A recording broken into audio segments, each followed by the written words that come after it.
Finding that your no might be limiting your yes. Saying no is something that women have fought for down through the ages and is very precious and should be respected. But sometimes might our no still be getting in the way of our hell yes? My name is Annette Bolsh and my channel is Wise Women's Sexuality, where I support women to step into more of their sexual pleasure, no matter what their age, especially mine. Saying no is definitely something that we should respect. When I'm talking about questioning your boundaries, I'm not in any way saying that your no is wrong. It's merely about getting more information about where your no is actually coming from, because there are a few different places that it actually can arise from. Sometimes it can be simply out of habit. We've been in this place of saying no for such a long time that it almost happens before we're aware of it. Sometimes it might be a no that's coming from our mental fear of something that might come up. So it's really coming from our ego, which needs to protect us at all costs, whether that's real fear or not. Sometimes it may be projecting onto our lover that they're doing something wrong or that they're not safe or they're not true, which may be a projection or it may be true. It may be that we need to say no to protect ourselves, or it may be that there's something else going on inside of us. Or is it a no that's coming from our body? Is there something in our body that's in a place of resistance? And in any of these cases, is there some way that we can look at it to create a different outcome?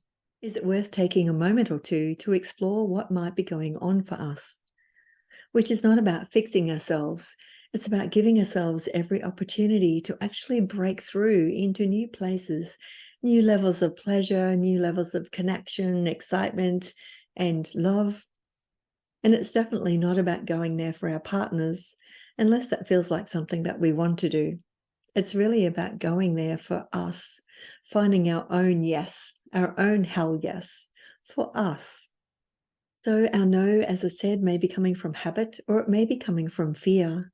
And fear can be based on past experiences where our amygdala, that which regulates our fear in our minds, is actually on hyper alert. And it's saying no before we actually get a chance to assess what might be going on, because it's in automatic protection mode.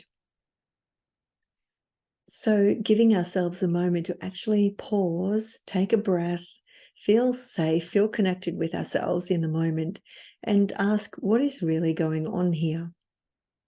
We may find that when we're doing that, there's actually some no that's happening in our body. It feels like there's a hardness or a resistance or a block that's in our bodies that we're not really aware of until we bring our attention to it. It's important to know that these boundaries come up as protections. We just need to know whether there's still protections that are needed in this moment, or are they ones that we've actually moved beyond? Because healthy boundaries are just that. They're not brick walls. They're actually flexible. They can be very firm, and no can be exactly where we need to be. But they can also be flexible if the situation changes. And maybe it's about asking for what it is that we need in this situation. It may be just a pause to say, hey, I just want to check. It's not no, but it may be just no for now until I get either more information or I check my body to know what it needs and I'm able to ask for more support. It may be that I'm feeling genuinely unsafe, and that may be an unsafety from the past, or it may be an unsafety now, and we need to attend to that. Maybe there's something that we can ask for that can make us safe. Maybe it's about being given a little bit of time. Maybe it's about, as I said, being given more information.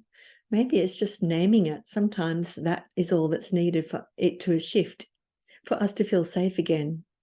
Maybe it's having a conversation about something else and just kind of letting a bit of time flow by so that we can come back to an awareness of what's going on at a deeper level. It's important to remember too that when we're saying no, we're the ones actually in charge. We can keep saying no if we need to. And if we say no, not yet, that doesn't mean that we're open to manipulation. It means that we're open to taking the time that we need to actually find what is true for us.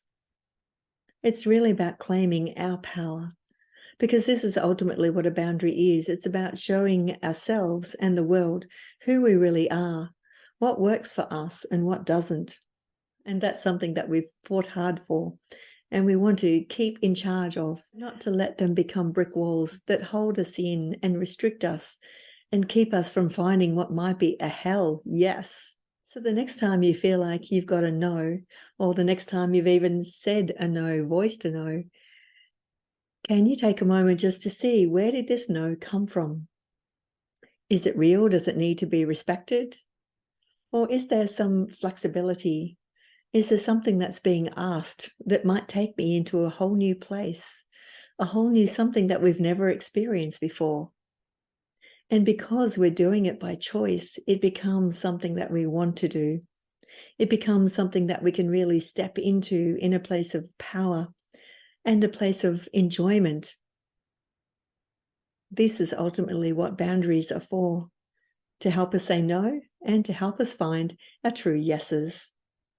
I hope you enjoyed this video, and if you would like to see more of them, please click like and subscribe. And subscribing helps more women find these videos so they can have more empowerment in their sexuality as well.